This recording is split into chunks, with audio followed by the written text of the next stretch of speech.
Okay. Welcome to FoodKast. Thank you. Nice to be here, Chef Rick.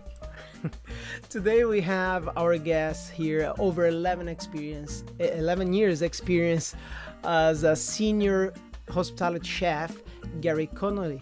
Hello. How are you doing? What do you have for us? What's your weapon of choice today? I have a Shanti Rafine. Chianti Rufina. Oh, that's really good. Really good. All right. Gary, tell me how you become a chef, how you got where you are today. It all started when I finished school. I used to go staying with my grandmother. Yeah. And did you ever hear the program Ready Steady Cook? Yes. Auntie Will Thompson. I used to sit Yeah. there every day after school watching him. And maybe since the age of 10, 11, I wanted to be a chef. And then everyone else wanted to be mechanics or electricians. And of course, I chose the right path as a chef. And yeah, when I was 16, I got the chance to go into a restaurant. I wasn't being paid, you know, just going in on Saturdays. So my friends used to be going to the beach or playing football, and I was going in to peel 120 kilos of potatoes for free. And no, I started for there, done it for a summer. And then the guy said, "Oh, look, you want to come back?" Like, so I ended up going back to a local pub, and I worked there. It smells nice. Yeah, nice. One for the collection. Yeah, one more. And I went back there, and I used to work there ever since. Like, you know, all through school. So you start with 16. 16, yeah. So I was school Monday to Friday. So Wednesday, Thursday, Friday nights, I'd have my school books in one bag, and I'd have my chef's uniform in the other. And straight after school, I'd be straight into working Thursday, Friday, Saturday, Sunday. Whoa. I think towards the end, coming up to leaving cert, I think I was actually working 40 hours a week plus the leaving cert. 40 hours a week plus the living search. Yeah. Whoa. Yeah. And that was your first restaurant? Yeah. And you stayed there for how long? I was there 16, 17, 18, 3.5 years. 3.5 years. I was there for. And then after So that was your base. And then what kind of food they used to make there? it would have been your kind of local pub, grub, gastro kind of bar. You know, nothing fancy. But it was nice. Like, it was a good learning point, a good starting point. Like, Yeah. I learned a lot from the chef there, Ray. He was like a second father to me. Still get on great with him. Like, I think in all the times I've been working, I've only ever worked with maybe 6 different head chefs over the years, you know, because I've done a lot of back and forward. Yeah. This guy's calling me, and then a few years later this guy calls me, so I've always kind of stayed in a loop with chefs, which Oh, that's good. That's good. somewhat keeps you in your comfort zone, but also Wait. Nice. also get the important part out first. It helped me to grow, you know. I think Nice wine. each time I came back to a different head chef, they're kind of like, Yeah. whoa, how have you got so much better, like, you know, and take little bits from each of them and learn. And I'm still great friends with them all, like, since. So in that first one, you stay for 4 years. No, 3 to 4 years you said, yeah? Yeah. Yeah. And then after that, what was the second move for you? I was in, see, that was a kind of, they had a contract for the pub, well, 2 or 3 different pubs, and then they lost the contracts because the publican was doing up his things, making them gastro bars. Yes. So I got on holidays. It was first holiday, gone away with my friends, like, you know, just finished school, and 2 days before I went on holidays, we were told we're finished, no jobs for us anymore, made redundant. Oh. Yeah. And which year was that? 2015, I think, or 2013, in around that time. Just after the end of the recession, let's say, yeah. And I didn't care. I was just finished school. I had my money for the holidays. That's all I cared. I was 2 weeks away from turning 18, so I was gone. And the day I came back from holidays, I got a phone call to go meet the guy to start back the same job, then like just work for a different company. Like, so. Oh, that's good. I stayed there for another 1.5 years.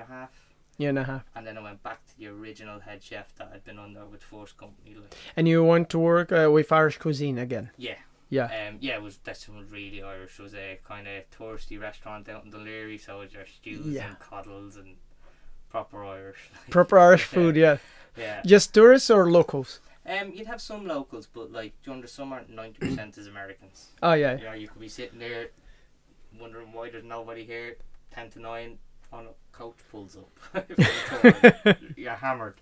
One chef in the kitchen. That's where I learned to deal with pressure there. And like your organization is amazing. Yeah. So how you learn? Who taught you that, or is something in you? No, well at home I'm quite messy and lazy and slobby, but when I go into work it's like when I put on the chef's white, it all changes. Yeah. Like if I see a dirty counter I'm like have to clean it, like can't have anything on it what I'm working with. But like even in that restaurant O'Neill's that I walked in, like I had this countertop to work on, that was it.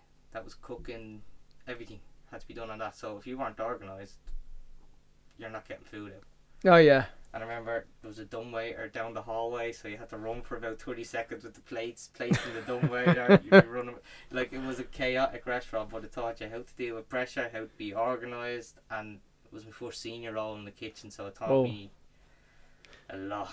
You know, it was a lot of headaches. Was kind of like just put you in the deep end, and you just I just crack on like.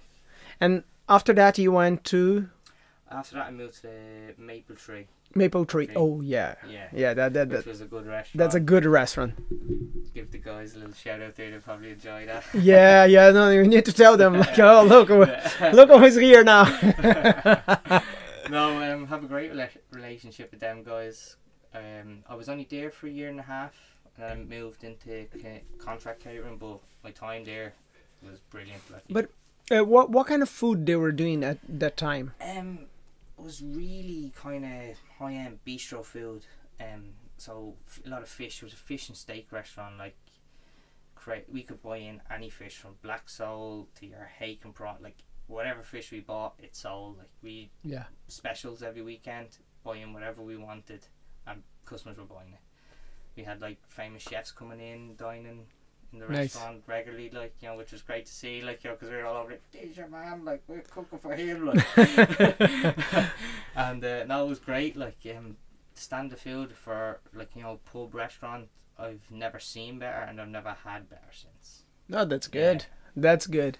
And in there, what you learned? What was your taking in the Maple Tree? What was the best thing you can say that what taught me? Say, or what? Like, you know, in the previous places, I'd learned my organisation, you know, your basics, your hassles, your getting ready, your prep, and then that's when I came in and kind of upped my standard of food so much. Like, you know, I went from, oh, that'll do, get the food out, to this has to be perfect, you know, from presentation, everything.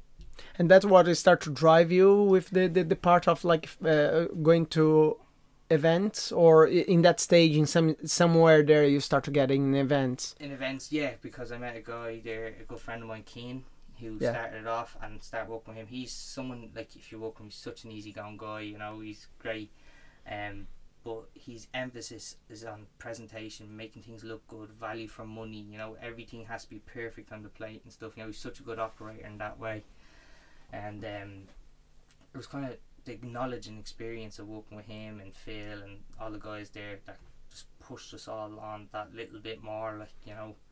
And I have to say that's the one place I've left where I'm like, I'm proud to work there. You know, I'm like, I worked there, I've done that. And the team you used to work there, you still friends with them? Yeah, a lot of them best friends. And they still working around, or like or just went. Some of them have their own companies. Some of them, one of them isn't actually a chef even anymore. But you know, that's what the pandemic did. Oh yeah. We lost a lot of bodies there.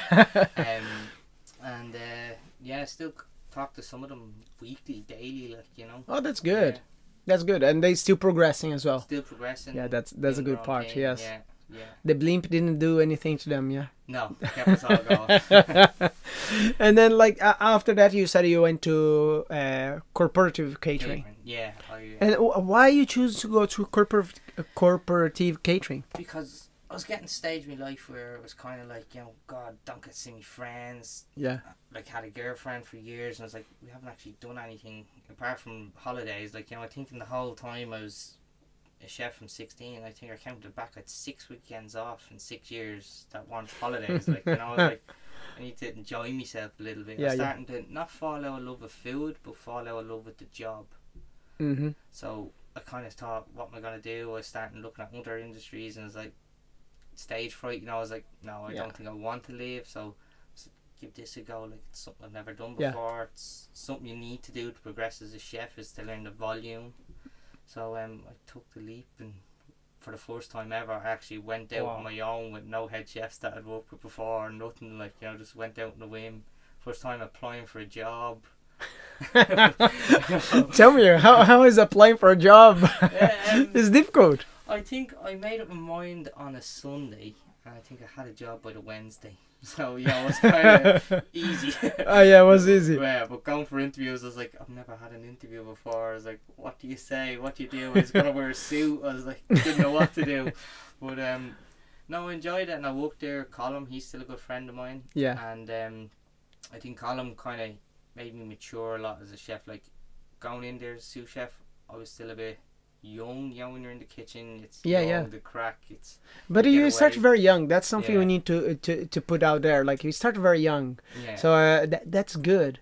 The maturity comes with not come with, but like you know, like, you have the head in the right place. Right. So yes. Well, you know, going from the restaurants where kind of in the kitchen, chefs know anything goes. You can say anything, do anything, scream and shout, and everything goes on behind closed doors.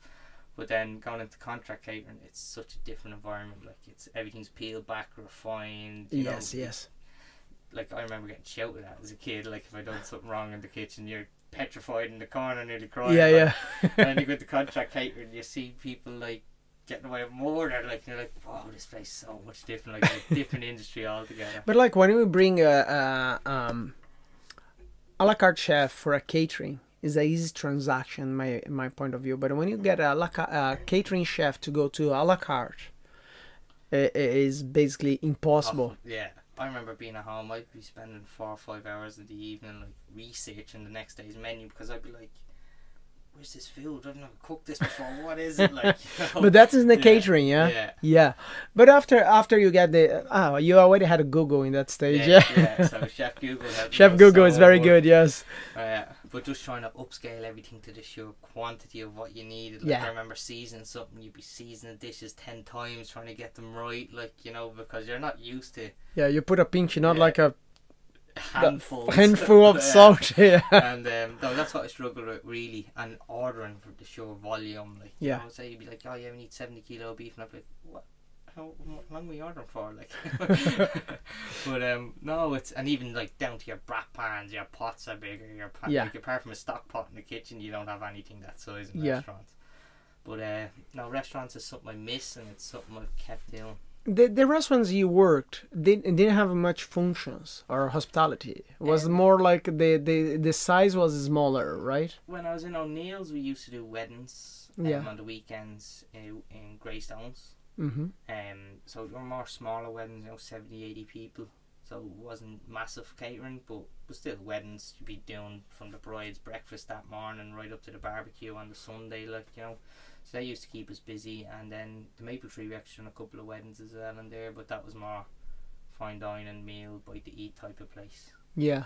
In my first place, it's well known for funerals and stuff, but you know, it's a carvery, but you learn your knife skills when you have 150 people in the queue and they all want roast beef, and your head's down for an hour going. Just carving. The knife's giving up and you've got a new one, and blisters on your hand.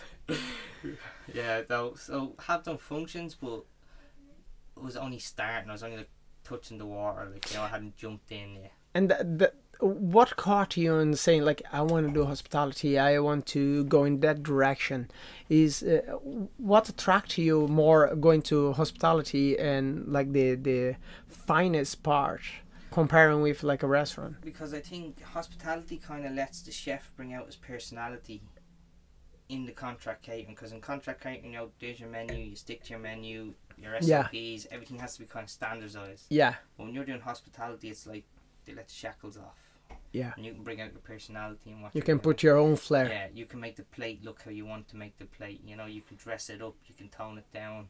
That's where I like it, and you're kind of in control. You're starting off blank plate, where you're starting off, you have your SOP, you're here, starting off with the paper, you have to get to that plate in the picture. Yeah. Hospitality, I can do what I like. I can make it taste how I like. I can bring out Gary in the plate. Yeah. That's why I like hospitality. And like now, in the stage of your career, what's next for you? You want, what are you seeing? Now, before going to that point, let's bring you where you at. Like, you start in the catering industry, Yeah. like corporative catering. For how long you are with them at this stage? You know, 5 years. into it, so I've kind Yeah. of been half and half. You know, Yeah. half restaurants. So like now, if you need to choose between corporative catering and a la carte, which one is your heart? I would choose the a la carte catering, but with the corporate hours. That's me. like you start. No, it's a la carte. Like, it's just in a few years, I'm going Yeah. back in a la carte. Like, you know, Yeah. it's something I think. Are you sure? Yeah, it's something I think as a chef. That's what chefs want to be. Like, that's what they want to do. It's where they want to be. There's a different, like, there's like a rush about it. You know, when you're Saturday night and the end of that Saturday night, when you're on the floor, your feet are crying. You know, your jacket's destroyed. It's something like, I want to do it again. It's like coming out of a festival or a concert or something. Yeah. You know, it's like pure adrenaline. Like, that's point in the service when it's 8 o'clock at night and you're reaching the peak, and it's all about the crumble, but like, Yeah. you just pull it together and get through it, and then you're like, right, let's go again tomorrow. Like, you're saying these. You started in middle 2000s in the kitchen, and you're saying about like the experience you had compared with catering, corporate catering, that people shout, and that energy you have inside there, like basically is brutal. Yeah. Is a violent.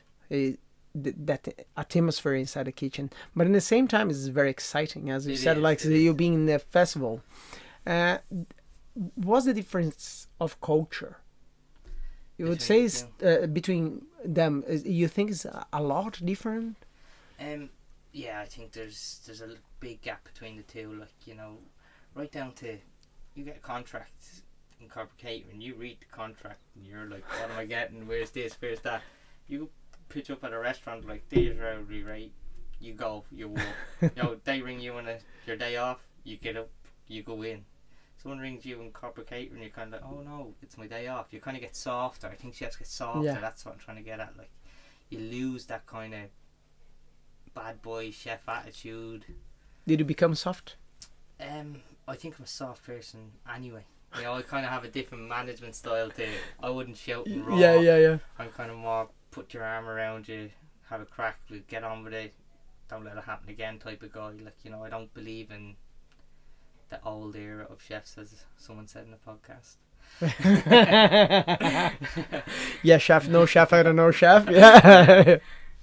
No, but sometimes it's necessary. Yeah, sometimes it is, but I think nowadays it's more a last resort. Yes, Where I when agree. you're starting Yes. off, your counter isn't clean, it's, why isn't that counter clean? Get that counter clean. Where now I think more, Gary, clean that counter again. Yes, chef. Yeah. It's done, you know, it's a lot more tamed and calmed down. I think at least my style, at the beginning I'm very tough. Yeah. And then I mild down after. Yeah. Because we have something, we say in Portuguese, that's for family, yeah? Families, you know, like after you get like personal, is basically become shit. Yeah. Like the things people just like, whatever. Yeah. You know, like, but in the beginning, if you go hard in the beginning, people appreciate better you in the long run. Yeah. When I used to that work, respect or lay down the marker type. yes, they appreciate your the way you treat them. Yeah. Okay, I don't treat people bad. Put it there. I don't treat people bad. But like in the beginning, if you start a little bit tougher and just smile down afterwards, they just appreciate what you're doing for them because they know what's bad. So always when I start with the guys, I don't talk to people. Yeah. When I get in the kitchen much, probably, you know. I just go there, this, and they don't know who I am. So that, chef, and just go. If they don't say anything, or like Jack, you know, like, what? Oh, like just go and say, what? Excuse me. Or, Yes, chef. yeah, chef. Yeah. Excuse me, chef. And then is there respect? It's the same like, oh, why you call me by my name? You don't call me chef, as I heard before, because you didn't deserve to be called chef. In the moment I see you're behaving as a chef, you be a chef. It's the same with the titles. I think we are all cooks. Doesn't matter the title I hold. Today I hold executive chef title.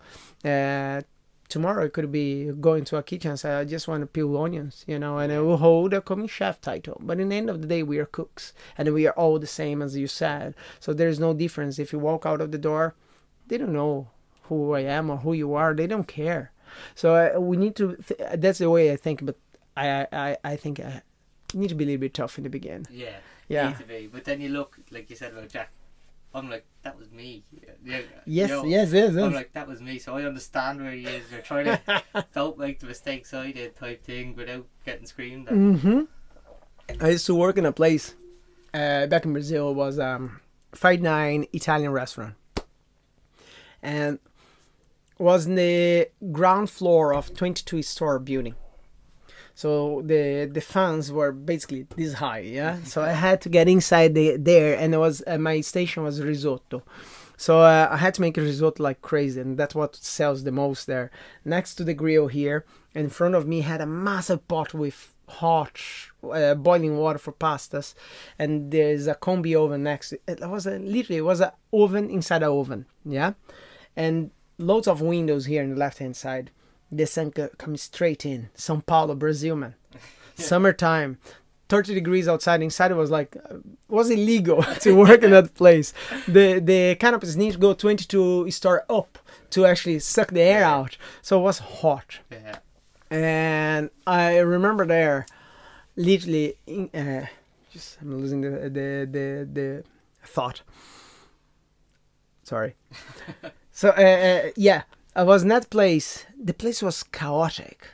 The stress, the heat, the shout, and it was basically like that. Yeah, chef, no chef, and no chef. So the guys, like, beginning of my career, I was there, and the guys were there like CDP level or senior CDP, and we had like 6 kinds of basil in the fridge. So the walking fridge was a distance about like 30 meters, walking through corridors to get it literally in the car park, because it was where the standing walking fridge could fit, literally in the car park. So they sent me there, no lights inside, no phones to go with lights. I used to go and get the package, just come back. So the guys just taking a piece in that stage, like go inside, I find the left-handed tin opener or salmon legs. So I used to run there and said, like, look, I found those basils. We asked for purple basil, and that one is a little bit dark. That's just like dying. So fuck. So go back and try to find that. So always have that crack inside the kitchen to earn the respect. I think I learned more about earn the respect when I used to work with Chinese. Middle of 2000s, probably you remember, like now here in Dublin, everywhere you go, you sneeze, there's a Brazilian here, now.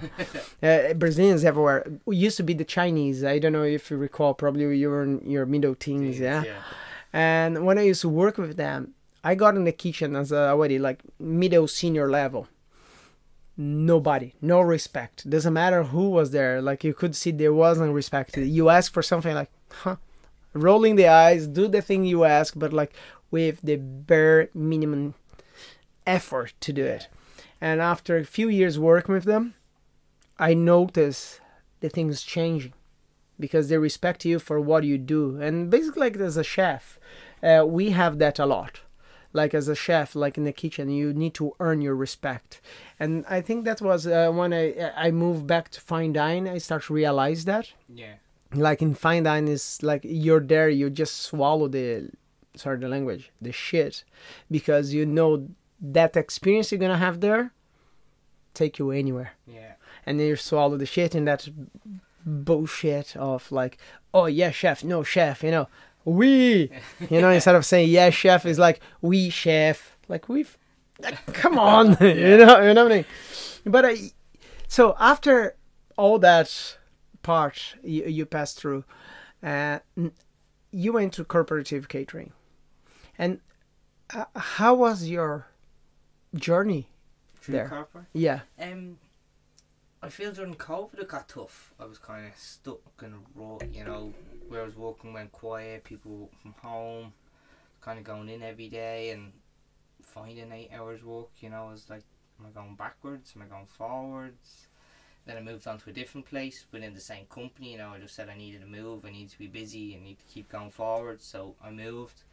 I moved into production, which was completely different area, production catering. It's more factory, you know. Yeah. You're a robot. I wouldn't say even catering that. That No. would be just production. Yeah, it's just producing massive amounts of food. You're going home every day with sore hands, you know.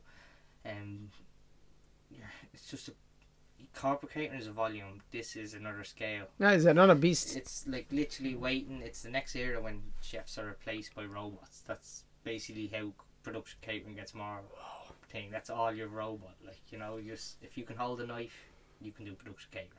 Yeah. That's the way it is. And that was tough. You would say that. Yeah. That's the way I felt. And It's not volume. It's just like you need to be fast. It's not about like hold a It's not knife. even about being fast. It's the different stages, you know. It's any catering.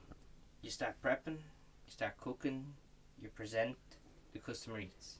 Yeah. When you get into production, it's you start prepping, everything else, and then you get to just where you present, but you cool down, you package up, and it goes in the back of a truck. It like takes that whole experience out of catering, you know, for the chef. Would you say the pleasure? Yeah. You know, Yeah. we make food for people to eat and enjoy. We don't do it for, like, chef isn't the job you do for a job. You don't do it for a career. You do it because you love it. Well, some people. I did it for a career, and of course there's the part like the enjoyment. Yeah. But No, like, but like, yeah, it is a career, but we're not in it for the money. We're not in it for anything else. We're in it because we love the job. I am in for the money. If I get the money, I might go for that, but I haven't got the money yet. The money come after. I will Yeah. tell you. You need to wait. It's after. Yeah. Like- It's like a party, and they say it's after the party, but it's exactly like that. After the party, I said, where are they? And then you end up like, where's my money?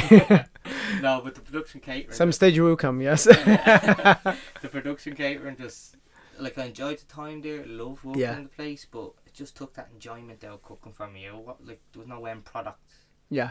And it was, today is done, tomorrow's a new day, and you do the exact same dishes again, the exact same way, the exact same times. And the crowd you used to work with you there, like the other chefs, did they have people there for years doing the same No, kind of 'cause it was job? only a new thing set up during COVID. All so right. We're literally all new, literally all waiting for, like, oh, this is going to end, we're going to go back to normal. And it was just Yeah. like, this is getting busier. This is getting like, It's not going back to normal. Yeah. Yeah. And I kind of just took advice from a senior chef and Yeah. kind of moved on. And Yeah. And then you went back for normal catering. Yeah, Normal well, between brackets. yeah, Yes. contract catering. Yeah. Back then. Yeah. And then like that, it start to move to the hospitality where Yeah. you're good at and Yeah. like what you love to do. And what's the plan? How the things are doing now, like with the world changing and all the changes happened, do you think we'll go back to normal? I hope so. I think it's 70% back. Like, you know, it's just a matter of taking the jump now and going back to normal. Like, it's Yeah. all there. I'm ready to go.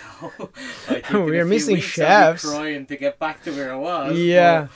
But it's full steam ahead. But now. do you think it's getting harder now for the catering industry?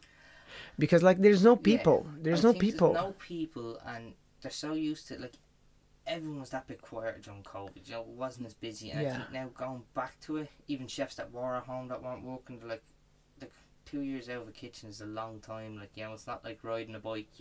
It's the pace you lose. That's why I still go Yeah. in and work in restaurants every now and again, just to keep up that pace and Yeah. that drive. I think you need it. Like, that's what I think. I think some chefs have gotten lazy being out. Yeah, like I heard a time ago a guy saying Good times make lazy people.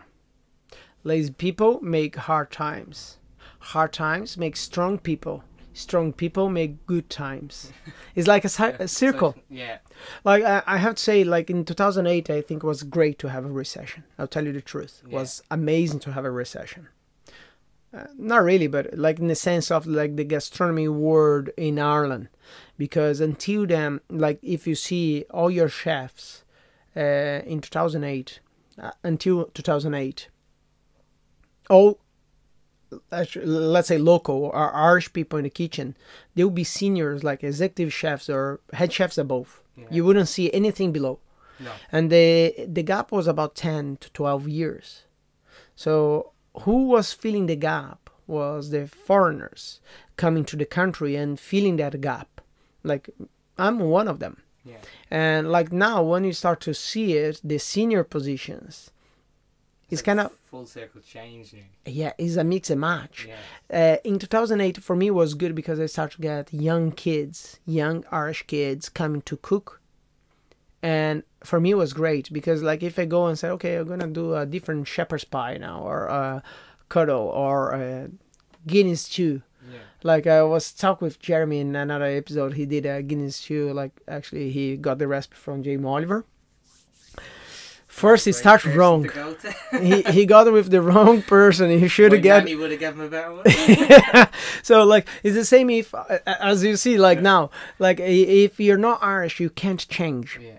And that's what I was even saying to him. Like you need to have, you need to be the person and right nationality to change. If I go to Italy and say, look, I'm mezzo Italiano, and they're going to change a pizza now, they will say, you're not Italian, you can't do that. You need to be local to do that change. Yeah. And I think the evolution of food is done by locals, because the memory, like for me, when you guys tell me about the ice cream Dunleary with the 1999, man, that chocolate is brutal. I just look and say, oh, I don't know why there's a queue going around the block. It's like that thing you have at home that is probably brutal, disgusting, but you love it every time you go back home. It's probably that one thing from your childhood. Has to be something. Well, the food there is quite good in Brazil. No, there's like, of course, we will have something like that. I can't, like, okay, I'm from São Paulo. São Paulo will be a different culture in all. Like, you have a mix of all countries in the world. Like, a few days back, I was sitting with the client, and the client brought some sweets from Israel, because they have an office in Israel. Yeah. So they brought the sweets, and they said, look, what do you think about that? And I start to eat that, and I just like, oh my God, that's my childhood. And just eat and say, wow, that's amazing. And the other guys in the table, they start to try it. They were just literally looking for the bean to spit out. You know, like, it's something good. For me, it was good because I grew up, because you have the mix of the races there in São Paulo. But here, not really. No. You know, like, and they try and say, well, it's the same. People, you have to force change on them. They don't like change. Like my dad, right? My dad is 56, I think now. 57. He'll probably kill me. Sorry. Very young. Yeah. Come on. But like, he didn't eat sprouts, Brussels sprouts. Yeah. Wouldn't eat them up until, not Christmas gone, the one before. Really? Yeah. Because I roasted them, put some crispy bacon on them. He's like, oh, I'll try one of them now. Right, you put bacon fat on them. Yeah. But like, he didn't eat them for all his life. And now he loves them. Oh my God. It's just like, that's like how hard it is to force change on Irish people. Like, they're like, they see something, I don't like it, I don't want it, I'm not trying it. But then when you force them to try it, it's like, oh, I actually do like that. It's interesting what you're saying. It's like a culture is very difficult to understand. Like in Brazil, it's a very hot country. Yeah. And people eat sweet, and like, it's sickening.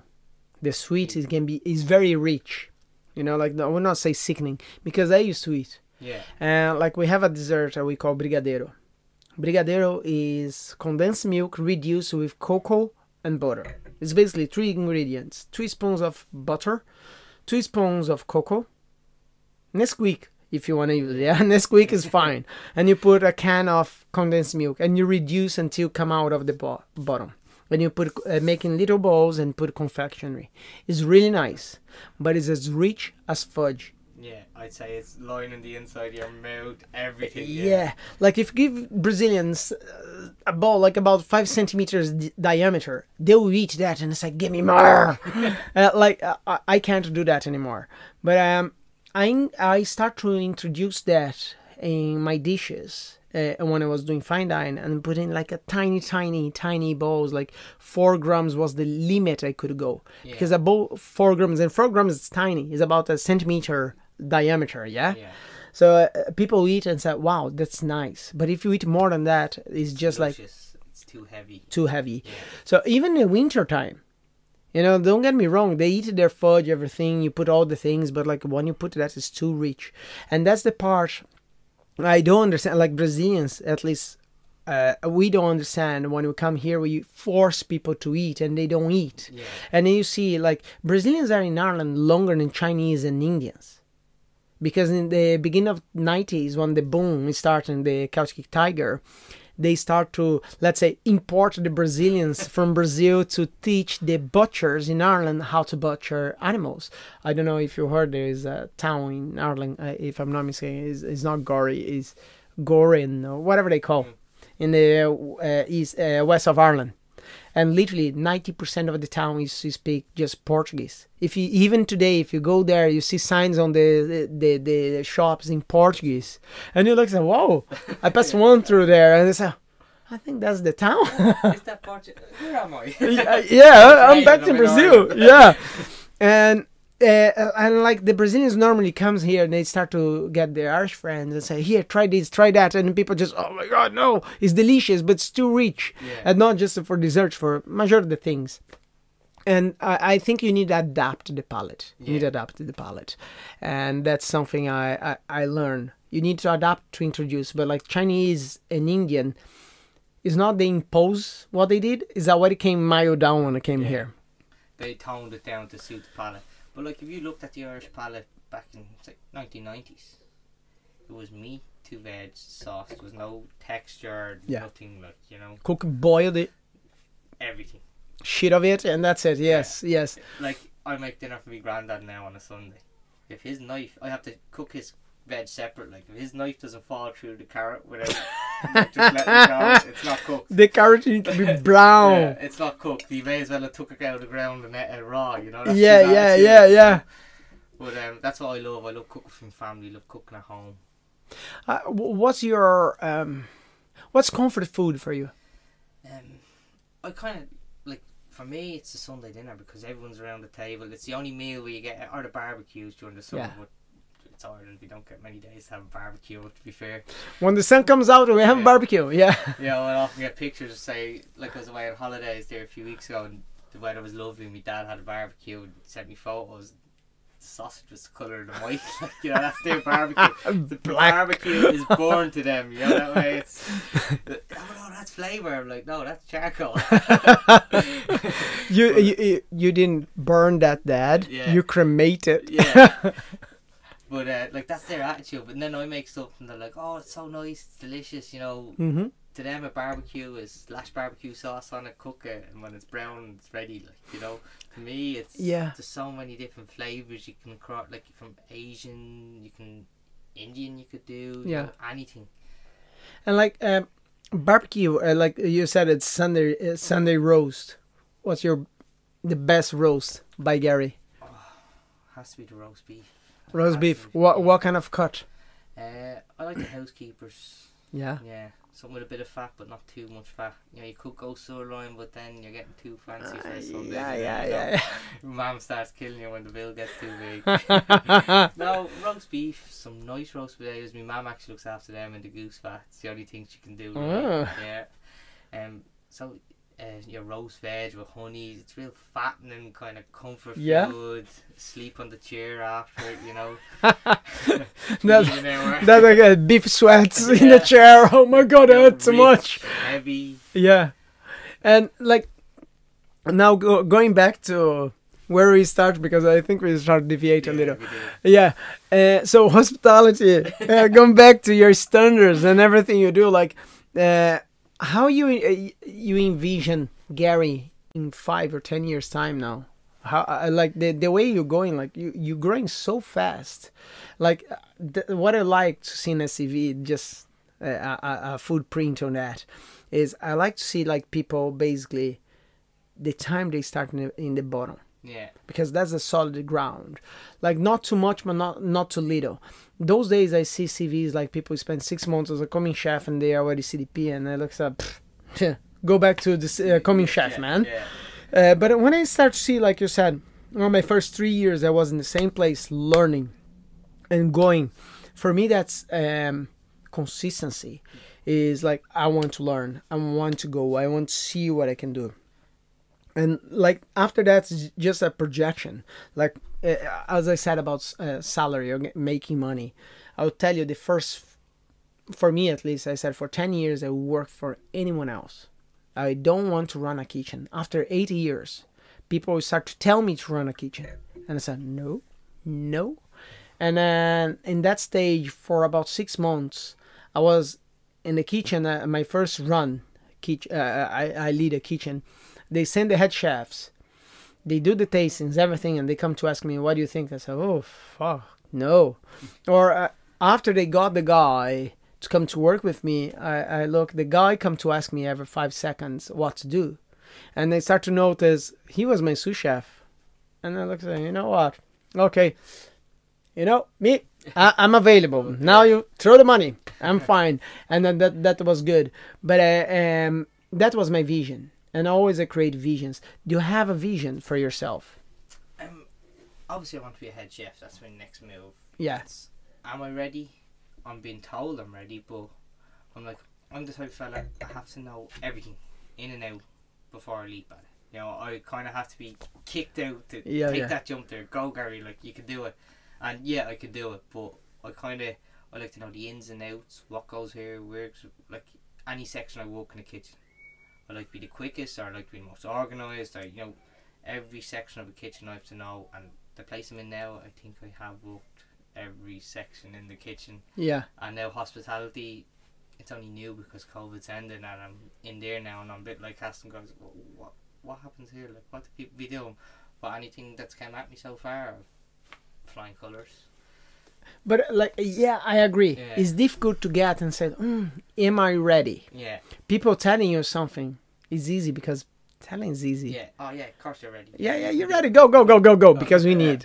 And for me, it was like kind of slapping my face a few times, and I look and say, yeah, I think they're right. Yeah. But I had to feel that. For us as a chef, we need to have our. I keep saying, we have lower self-esteem to be in the kitchen. To be in the kitchen, you need to have low self-esteem because people will abuse you. Yeah. They're used to abuse you. And didn't pay for that, but okay. So now the self-esteem need to build up a little to go say, yes, I can do it.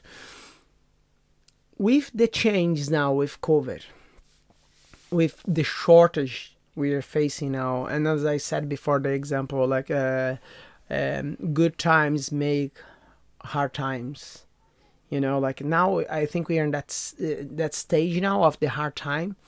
Next year probably we're gonna get a heat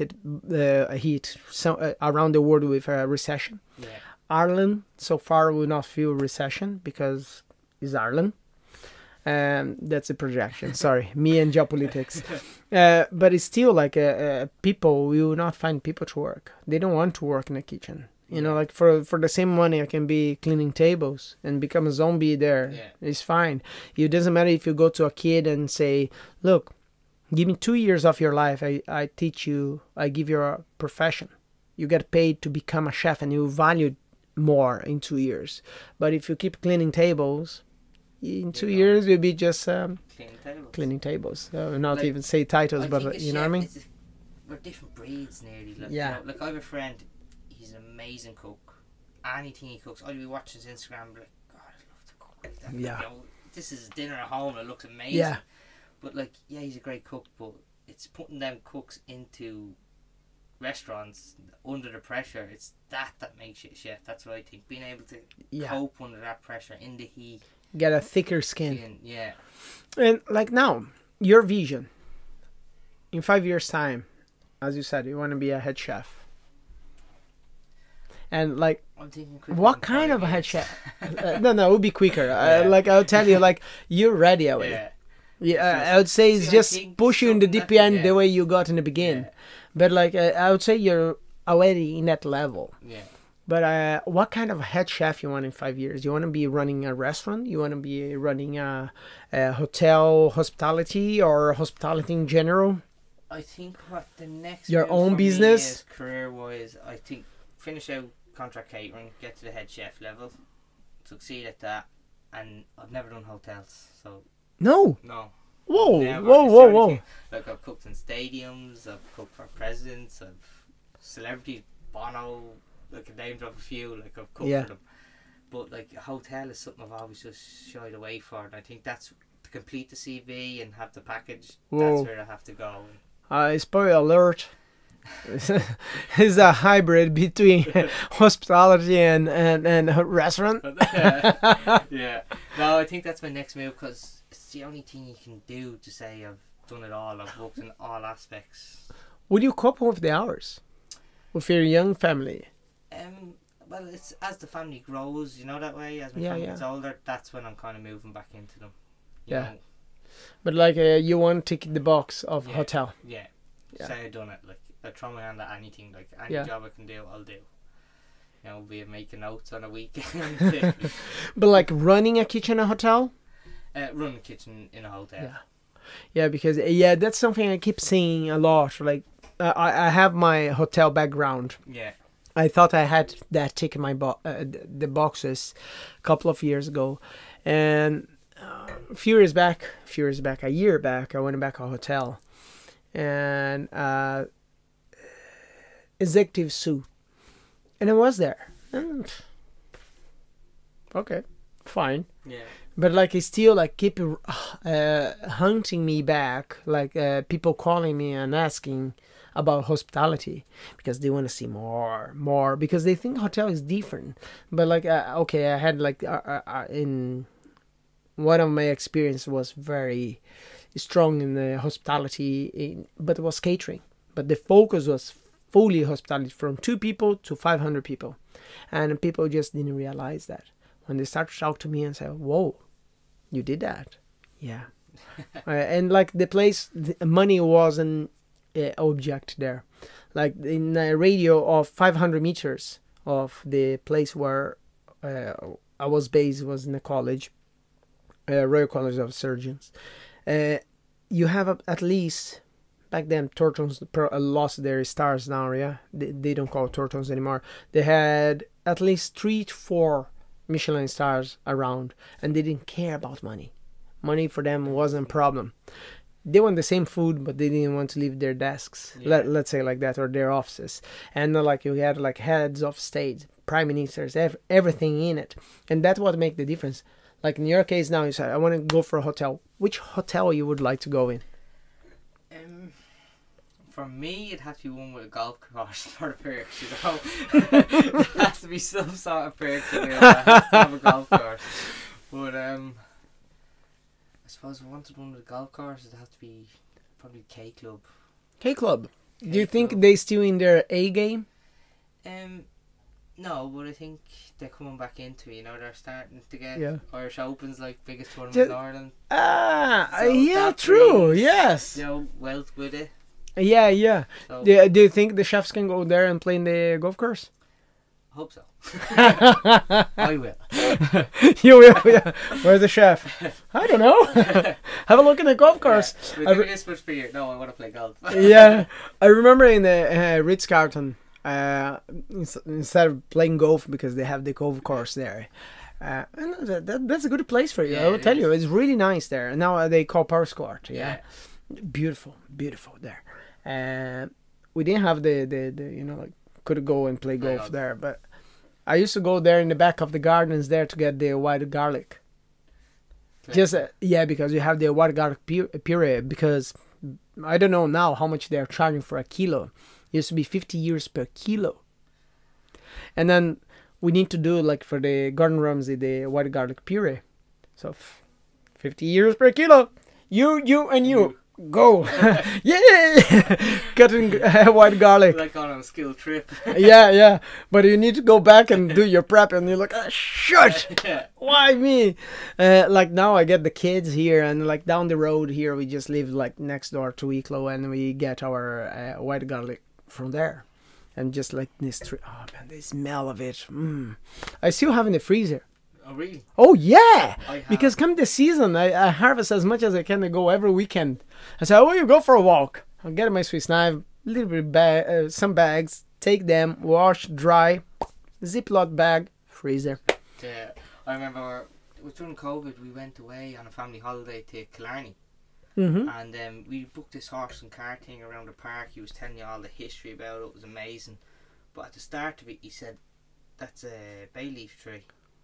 You know, there's bay leaves there, Killarney bay leaf, and for the whole trip, I just like was like, "We going back there?" Like, you know, picked branches, came home, dried them out in the oven. Like, I still have them at home in the press, like in a box. I have here like bay leaves. Normally I go around and start to see it. I had my garden when I move in, like a white mint. Oh, nice. And I started to do the gardening, fixing the garden because it looked like Jumanji inside there, and now they're gone. But like everywhere I go, I try to get that, like rosemary. Oh man, lavender. I remember because I had to do short biscuits for one of the events in that place. I just in our CSI, lavender short biscuits. Yeah, Shortbread. Shortbread, yes. Sorry, my English, me foreigner, yeah. So I started to do that because one of the guests came over. He likes this kind of stuff. And I did like the seaweed and sea salt, whatever, from west of Ireland, whatever. And I had to get lavender. I bought like literally 3 sticks, €7. That's crazy. And I look and say, what? I plant now from home. So if somebody one day come to me and say, we need to do that, I say, oh, give me a little bit time. I need to dehydrate them, and then I go and do it. Same like raspberries I have in the garden, blueberries I have in the garden. Strawberries, they're not growing yet, but okay, I will not say anything about that. The wife look after. But like all those small little things, you know, make such a difference. Yeah, such a difference. Like we get a lot of fresh veg at home. My brother-in-law is, well, he's not, but his family are farmers. Oh, nice. Yeah, in Dublin, like, so we get freshest and fresh. Wow. Like, you know. Close to the airport there. Yeah, close to the airport. Yeah, not too far. Yeah, everyone's around there, yeah. It's kind of like, it's a luxury that you're not going to get. Wow. You know, you're getting fresh vegetables. Like, you went to a supermarket, weeks old, like, you know that way. Yeah. So it's a bit of a bonus. So for that, you can have your sister. I had a friend of mine, David. I hope he's listening to that. He is a small farmer in Gorey. Oh man, his vegetables, the freshness, is such a difference. Makes you know, like same with organic or anything of the kind. Like we used to have our allotment before the pandemic, and came the pandemic, we're just like, whoop, and left the allotment. Like beetroot. Oh my God, man. The beetroot is simple thing. But I remember we had our beetroot, we start to harvest, we had more than we could. Okay, every week would be beetroot week. After 2 days eating beetroot, Florence, my youngest, she was a couple of years old. So she went to the potty, and well, after that, I said, oh my God, when you go to the hospital, sheepy blood. And my wife, we had beetroot for dinner. Okay, panic is over. No more beetroot. No, like just the richness of the product. I said, oh my God, I couldn't believe that. And yeah. So like the freshness of products makes such a difference. Yes, it does. Like I have an aunt, and I think nearly all of her vegetables come from her own back garden. Like, you know, they have a big back garden. That's all they do. They grow. And for me, it's something I don't have much knowledge on. But when you're going down, they're telling you how they're growing it, and you see it. It's like, this is amazing. It's so simple. Like one plant of tomato, I'll tell you, is enough tomatoes for your family and a little bit more. Oh, I know, yeah. I've seen them. They take over. Oh, yes. Like so much. Get so much. Like now, raspberry we harvest 2 days ago. I already came yesterday for the girls. Here, it's raspberry breakfast. Put it here on top. Next week is jam. Yeah, because I already have to harvest. And now the blueberries today, they are about like 3 days away. By Friday, I'm gonna harvest a good amount of blueberries. Blueberries not my problem. Florence is literally like a river for blueberries. Oh man. And like in the front garden here, I have 2 plants of hazelnut with truffles, fungus in the soil. Nice. But I never actually dig in to see if there's truffles in the soil. I probably should go there afterwards. Like, I think I'll dig on my way out. yeah. But like the truffles didn't come out yet. Like because we moved to a small pot, I think it would not work to infect the soil properly. But I probably should have go there. Like, oh, let's have a look. Yeah. So those things, like fresh products, everything makes such a difference. Like something I started to notice when I went to catering business. I went to a food focus catering business when I got into catering, because I was afraid of going there just opening packages and just like throwing food at people and they throwing money back. So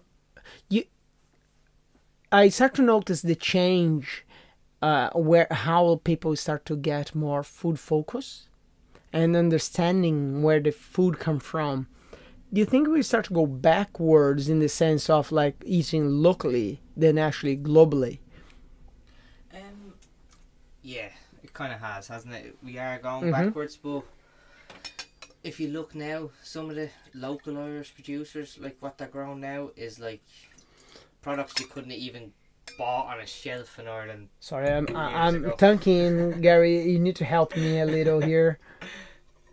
Yeah, no, I think like there's a big gap in the area for local producers now, though. Like, it'd be a sea salt.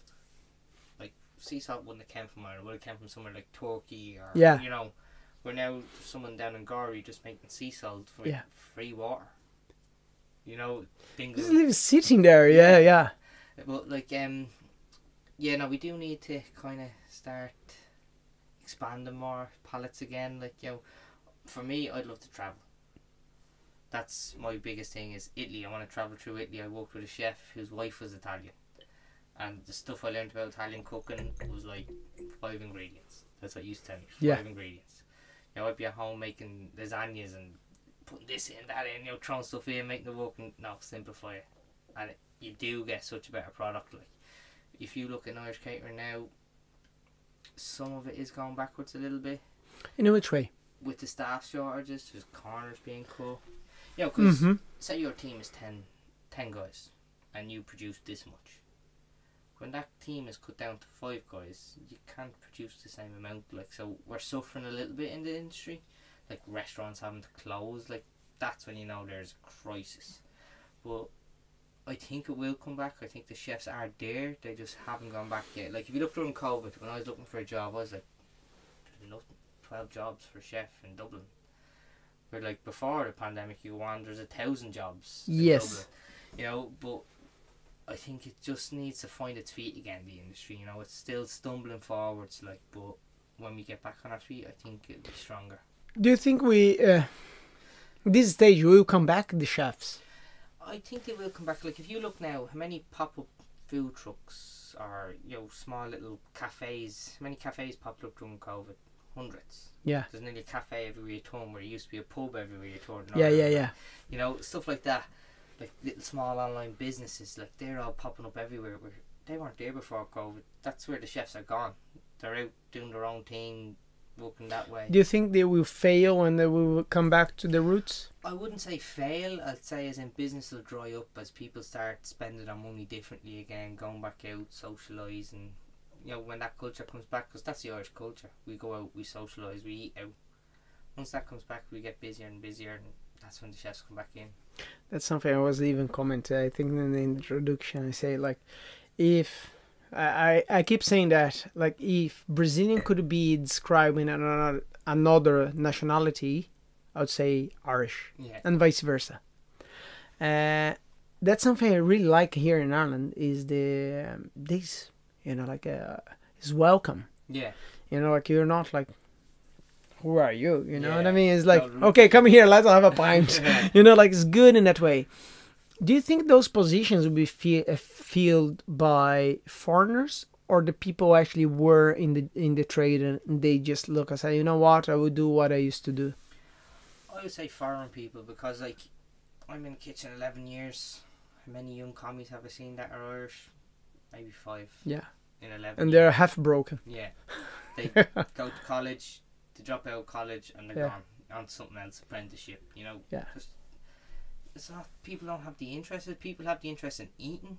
They don't have the interest in going into the cooking industry as such, you know. You think it's too tough, the industry?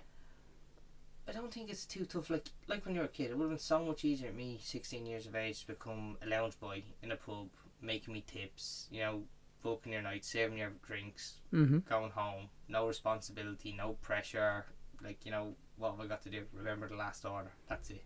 Yeah. You know, but then when you go into a kitchen, like, there's no baby in a kitchen. Like, you know, you have to be mature. You have to hold your own. Yeah, you don't have you don't have a cutting corners. No. You need delivery. If you don't deliver it, somebody will not Yeah. eat. Like, you're put on that section. If that section isn't up, you're letting the whole kitchen down. You know, the manager, like the waitress is giving out to the head chef's giving out to the waitress, the manager's involved. You know, it just all boils back down to you not having your section right. Like, you know, where what happens and what's the worst can go wrong in one of the easier jobs, you know, working in a shop or doing something. Do you think now at the stage we're in another boom, I would say, and that Celtic Tiger 2.0, you think we are raising soft kids again? I think so. Yeah. Yeah. Yeah, I think it's getting very easy. That's Like, good for I our. was Celtic Tiger child. Yeah. Yeah, but it wasn't very soft. Yeah, I know that you're in the industry, but like you think it's good for us in the industry because they will want to spend their money when they go whatever they go. Yeah. But in the long run, for the culinary world or for the Irish culinary, how you see you see evolving or just how can I say going in the direction of the fusion or confusion in the sense of like, okay, I like cheaper the fish and chips. Everyone thinks that Irish or British or islands all linked together. link together, but actually is Italian. Yeah. You know, like actually the Italians took over that and it started. I need to actually check the history of fish and chips, but like it's common in Ireland being owned by Italians. Yeah. So it's, I think the Fish and Chip Day, National Fish and Chip Day, is actually only run by the Italian takeaways and stuff like that in Ireland. yeah. So you think it would be something like that, or you think there will has to be- involve? I think there has to be another influx. I can see it going towards, like, you know, the last time you had the Indians, the Chinese, they kind of took over, and you see Yeah. the restaurants are everywhere. I think now it'll be kind of Polish cuisine will start to become a thing, like, you know, Ukraine. Yeah, they're coming out. Brazilian. Yeah. Like, how many Brazilian restaurants is there in Dublin that are worth going to? Not Oh yeah, many. there's two, as far as I know, very good. One of them is barbecue. The other one is basically a bakery. Yeah. It's really nice. They brought the oven from Brazil to here. I went to their bakery over a year ago. And when I went there, I saw the oven and like all in Portuguese, the things on the side, the stickers. So, what the fuck? And I said, we imported that. Yeah. And I said, you could buy a Russian or would do the same. No. This one is from Brazil. I said, you could buy a rational who do the same. No. That make the real deal. I say, okay, whatever you say. But like they spend the money to buy that. Nevertheless, my point here is, I probably will go in that sense of like different directions of cuisine. Yes, and like I had a talk with a friend of ours. We came over, we drinking, eating barbecue, and then we sit up by the table and we start to talk about food. They're from Croatia, and start to say about like appropriation, because like if you go to your what's called the Indian dish, not tikka masala. Karma. No, not korma is the oh God, Carolina, my wife, was the not tikka masala.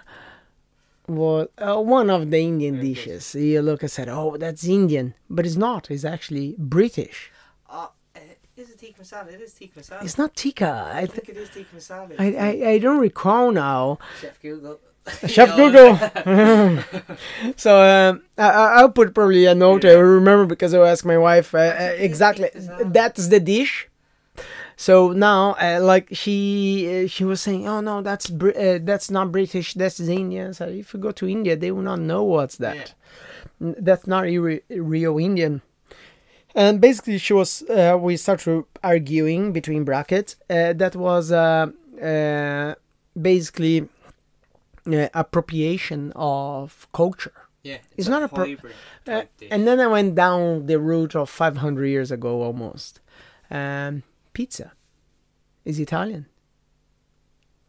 I'm going to say yes, but the answer is no. It's appropriation. Yeah. Because the Italians were in famine. So they brought from Middle East the dough. And they eat just the dough with their local ingredients, olive oil on top or whatever they found. Tomatoes And put or... No. And then the tomatoes come a few hundred years after. Why? Tomatoes is original from Americas. So the tomato came after, and then like as we spoke earlier, the tomatoes grow like mad, like wild, yeah. Yeah, so they start to go bad. What do? You do sauces, and then the way they did, like the tomato paste, is Italian. It's basically your tomato sauce, leave it under the sun, dry it out until it become a paste because it's too much tomatoes. Yeah. So they start to spread that on the top of the pizza, and then the cheese just come after. Yeah. And then you got your pizza. And then you look and say, it is Italian? Yeah, no. It's the same with pasta. Like, I'm Italian, half Italian, but I'll tell you, pasta is pasta, noodles is noodles. I hate when somebody calls pasta like noodles. I literally want to murder someone. Yeah. But unfortunately, I have to say, pasta is not Italian. It's a hybrid or evolution of noodles. Oh, really? Yeah, it came from India. India came from China. Sorry, India don't have pastas, so it came from China, and they adapt for their what they have in their environment, and then they make what they make. So that's my point. Like, Irish cuisine will evolve, maybe. No, what do you think? I can see it evolving in completely different directions. It's in like if you've seen like food trucks. Yeah. 5-6 years ago, unless you're at a concert or something, is there a food truck in Ireland? No.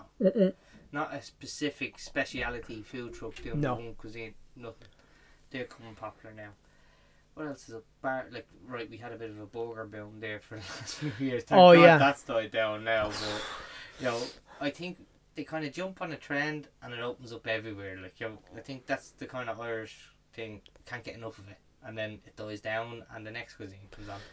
Donuts went popular there. But that oh yeah, even like in Tala, the one they opened the what's their name in Tala? The Krispy Kreme.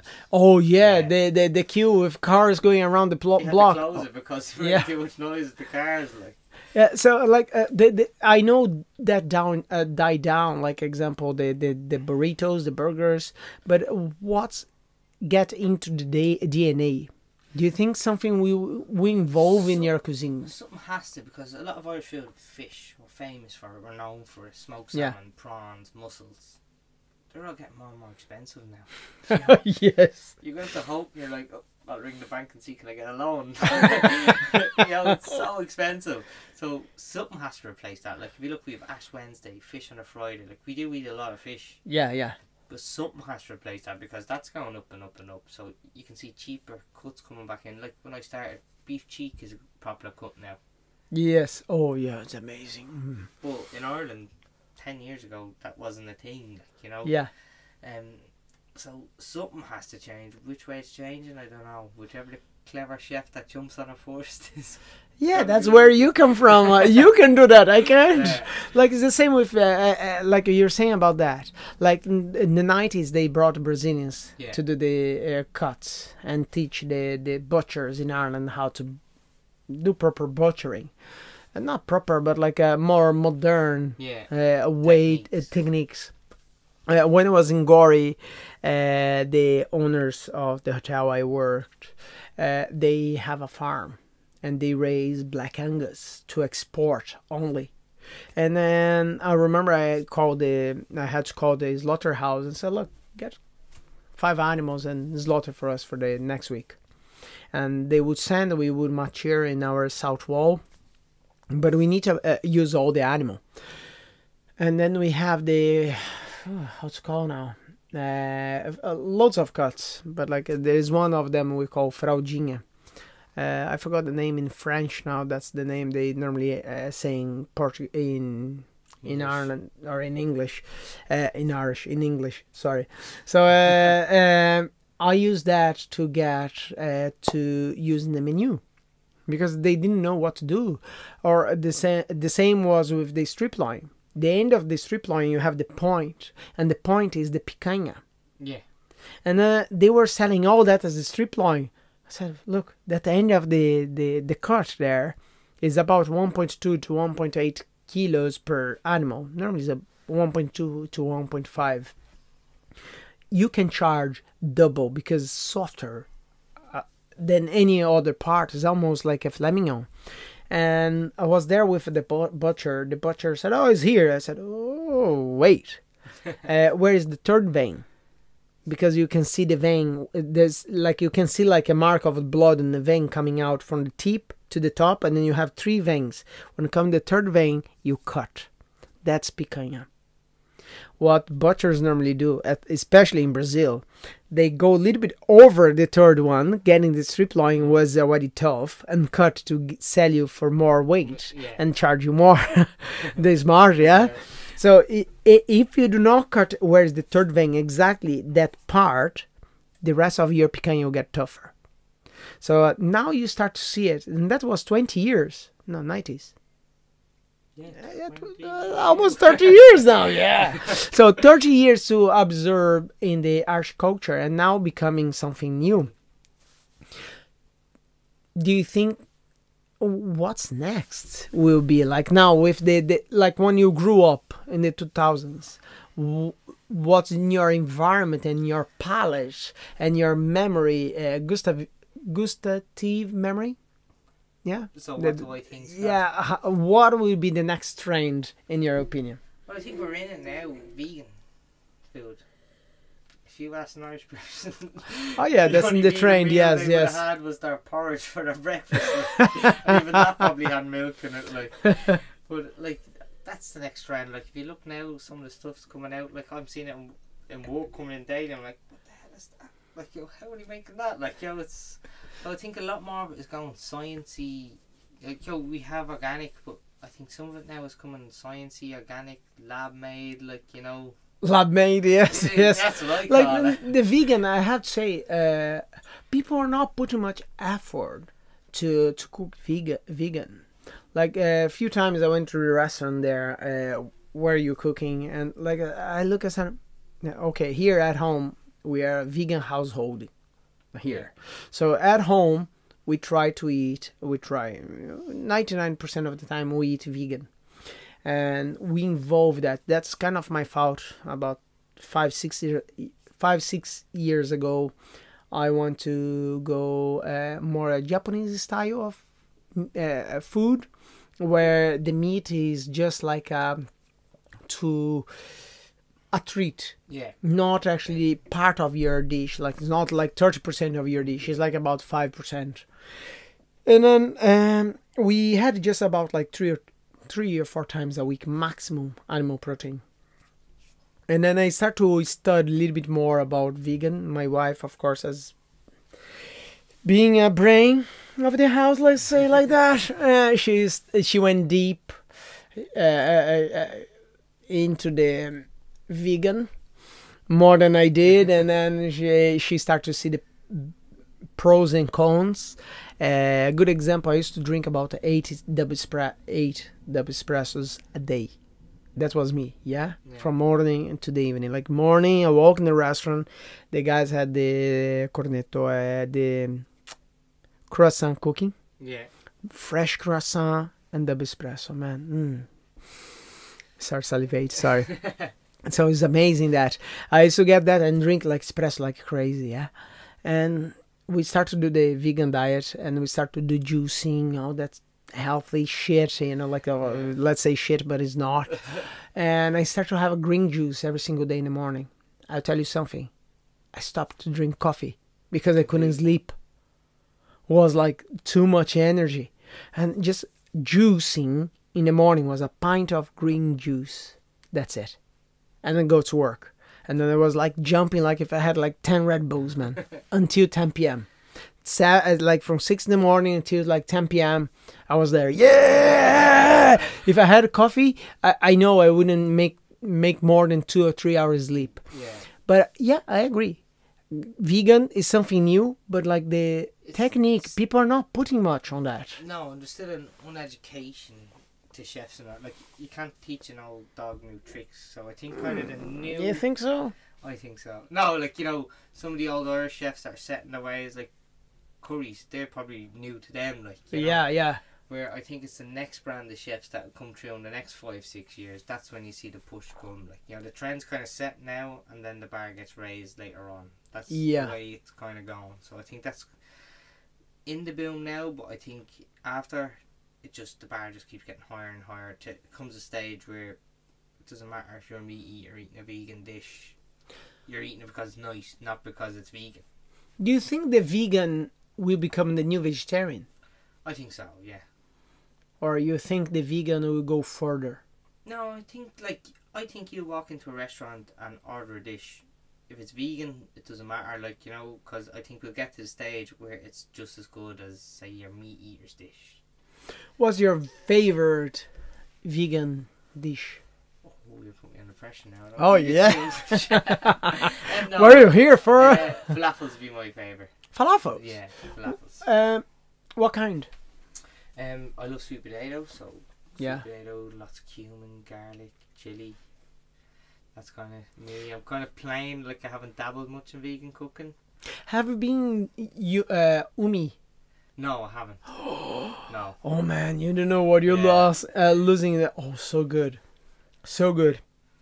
There is something like, there are a few techniques you start to use. There's another place you can go and I'll tell you, change your perspective of what vegan is.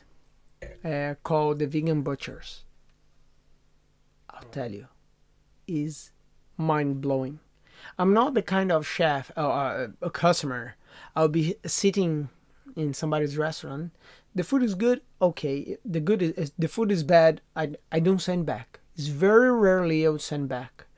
Like probably it happened twice. You're probably like me though. You know what you're getting on a menu before you even arrive at the restaurant. That's yes. me. I'm looking at a week before. Yeah. So sometimes I just go like normally we just have like round trips and then we said okay let's eat here, and I like 99% of the time if I choose would be shit. Yeah. Like doesn't matter what. Like they will send me a burger. You know like how you can fucked up. They will fucked up. Yeah. And like normally my wife normally say okay what I can eat here and she picks for me and then normally comes okay. If I pick myself is just like oh man really. And like when you go to Vegan Butchers, like man I swear to God, you go there, you eat their food, you just blow your mind. And that's the part I talk to a lot with my wife. Like she's a foodie, and normally when we go to the places, if the food is not good, she would just I just say no, leave. I eat. I'm not the kind of chef who say that's not good. The salt is not good. Whatever. I keep that to myself. But like I slash them. If I say something, my girlfriends be like, "Oh, you're always the same." Yeah. My wife would just say like, "Oh, you're not washing the dishes." You didn't have to cook, so be happy. But like majority of the time when I eat there I will not complain, but like, I will tell you something about Vegan Butchers. I used to work in fine dining, so you get the carrot, you clean the baby carrot, you need to clean the rim on top with the stem. If you keep the stem you need to clean that part. 90% of the time is 95% of the time you go anywhere, they don't clean that part. You know, as a hospitality chef, you know that you need to go the extra mile. Wow. And I remember I got all the dishes, and every single meal was amazing. One of them had the baby carrots and was clean. And I said, okay, yes. Yeah. They pay attention for the minimum detail. And like, probably I send my compliments to the chefs just like 2 or 3 times my entire life. I'll tell you, entire life as a chef. And they were one of them. It's worth the trip. I'll tell you, like lunchtime, they have like nice menus. I had like the last time I went there, I had a kebab. You know, what can be wrong with a kebab? How many pints before? No pints. I went there and a kebab. Vegan lung kebab. Man, is good. Like that's the part I look and say, yes, that's the way to go. You know, I think, the vegan is something will be the next step. And do you think you would improve the vegan food for the Irish people? I think you have to. You know, if you're a chef and you're not willing to progress with what the people want, we cook for the customers.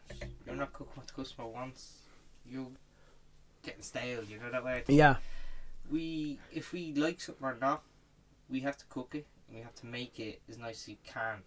You know, like I had a chef a few weeks ago who doesn't like fish. I was like, yeah, but try the fish. There's a season. Is it nice? Like, I don't like fish. It doesn't matter. You know what the taste is. Like, I knew a chef that was allergic to shellfish, but would still take the shellfish dish.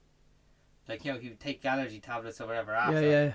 But he still had to know what that dish tastes like and made sure it was perfect before it left the kitchen. Like, you know, stuff like that. Like, I think as chefs, it's not what we like, it's what the customers want.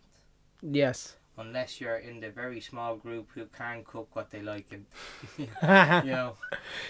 As you know, like I'm allergic to chilies. Yeah. And don't stop me to go and try. Yeah. And then sometimes I will not be breathing, but it's fine, you know, like just kick me a little. Probably I start to breathe again. One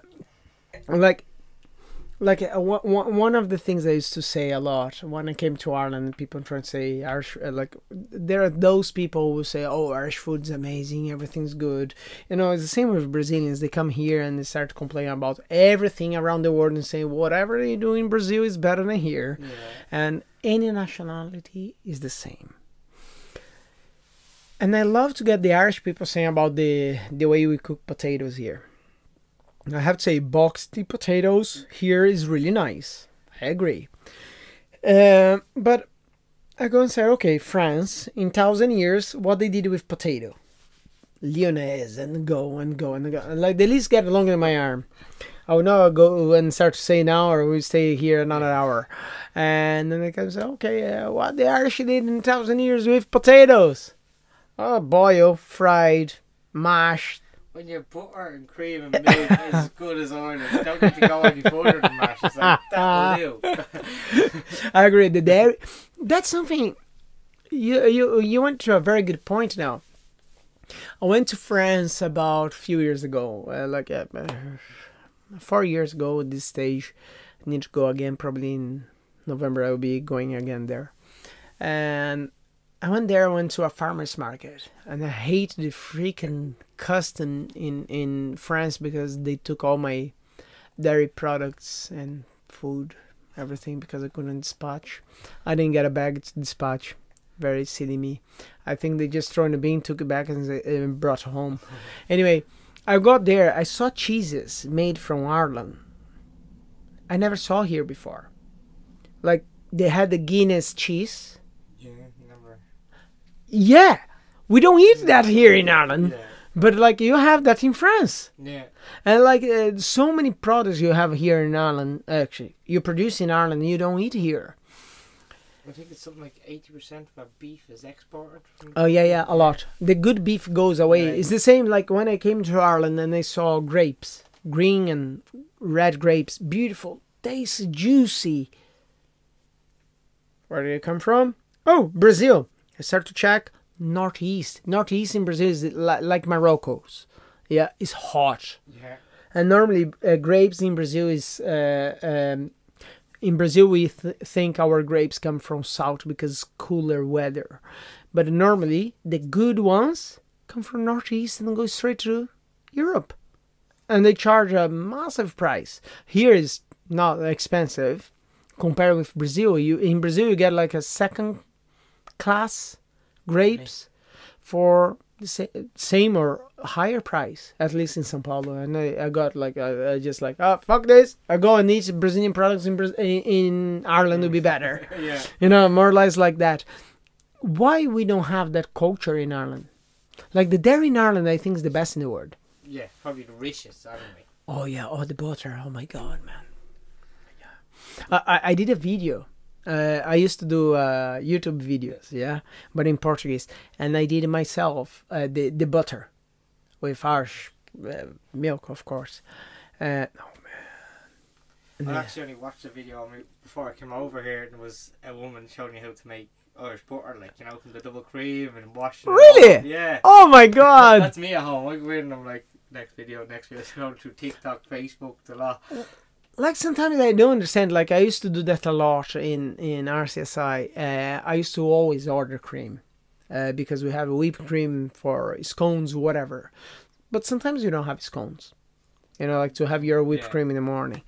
And they want like mini pastries, whatever. So the guy said, "Oh, it's expiring in 3 days." I said, "Put some salt on that, throw in the machine there in the mixer, and leave there." You know, in some stage you're gonna have butter, and that's it. Why we don't do that? We don't go back that route. Like, do you think stuff like that to when you do your events to use your own butter to say, look, I made my own butter here. You're a man. What makes hospitality is finer details, smaller margins. Like when people are hospitality, you have to make them feel important and stuff like that. Yeah, that's what the role is about. They're not just the food is part of whoever the host is experience. Like you have to bring them on it. You're part of the show, like type thing. So, like when you're doing the Aviva, like you could have a chef's table and you're carving beef table side and stuff like that. You know, it's all part of the theatre, the day. It's the make it the vavavoom or whatever. You know, that way it's the next level of catering. Like it's not just the food left the kitchen in behind. They want the extra mile. So making your own butters, jams, chutneys, all that type of stuff. That's hospitality to me. It's not what you can buy in off a shelf. It's what you can do. So you think like hospitality is better than a la carte?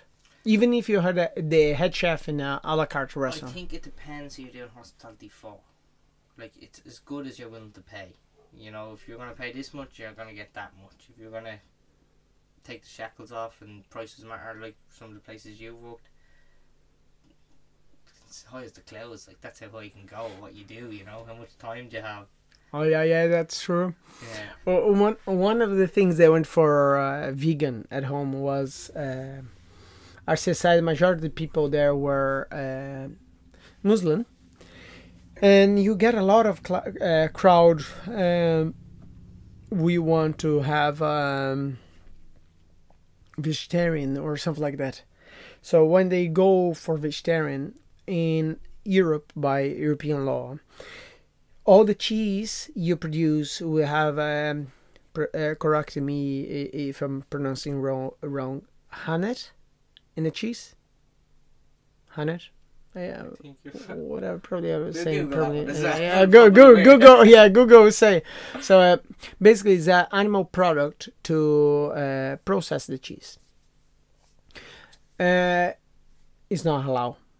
So what I had to go to one of the finest shop in Ireland to buy cheeses made the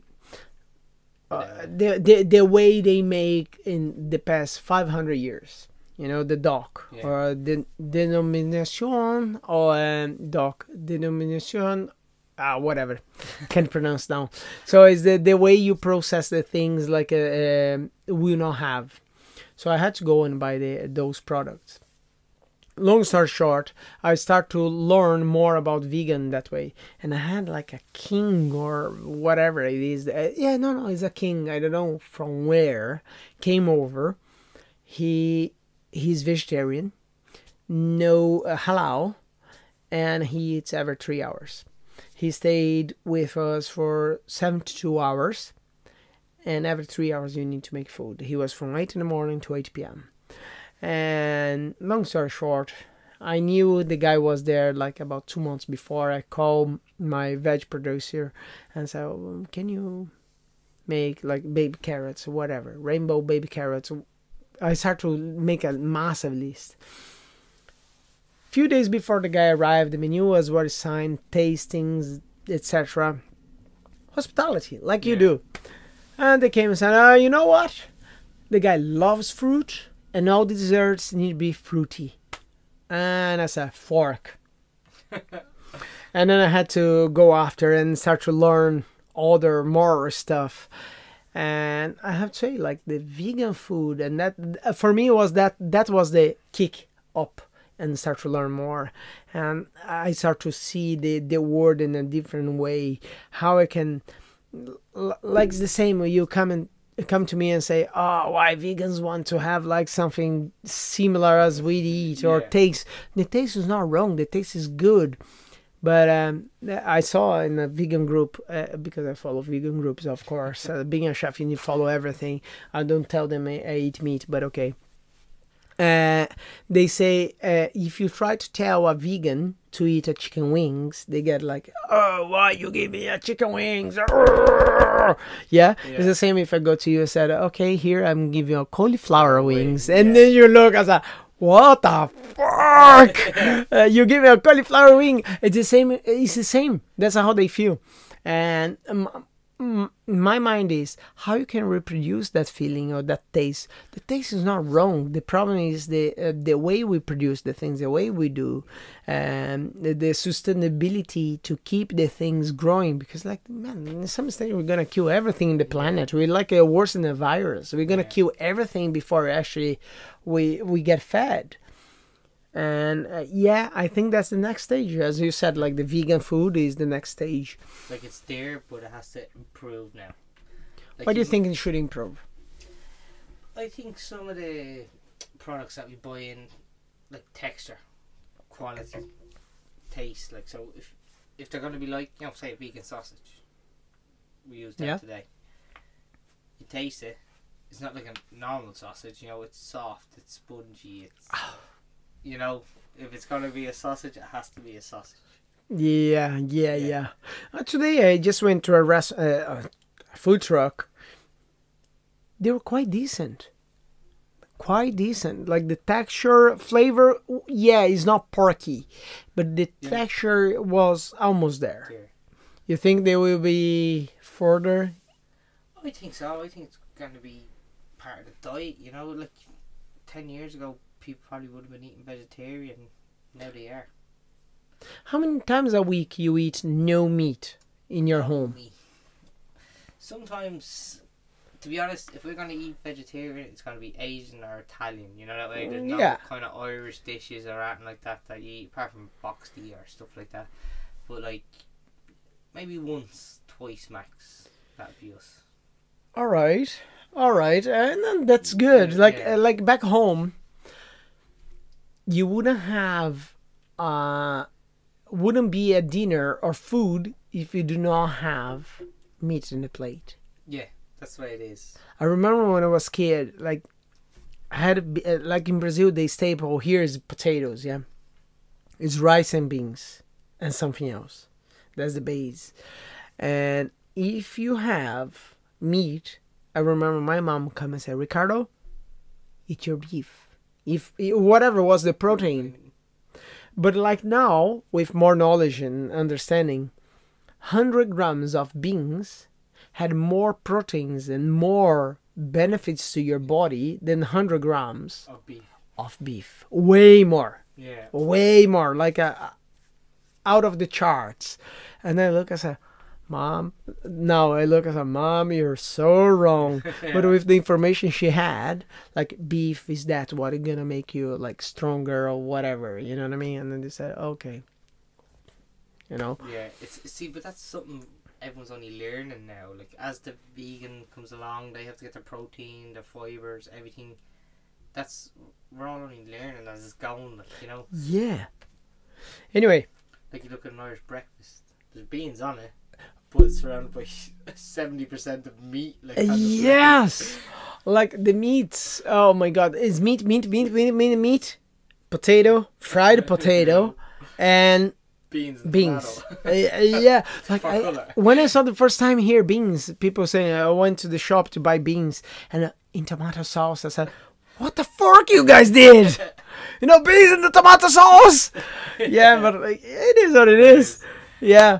Anyway, I think we finished our drinks. The screen already went black. That went a while ago. Yeah. So just leave there. Anyway, Gary, was lovely to have you here today. Thank you. Hope the bottle was a little bit bigger, but it's fine. Thank you very much. Thank you. Bye guys. Thank you.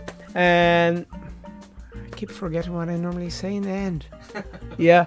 And thanks to follow FoodKast. And yeah, subscribe, share, do whatever you want, guys. Thank you.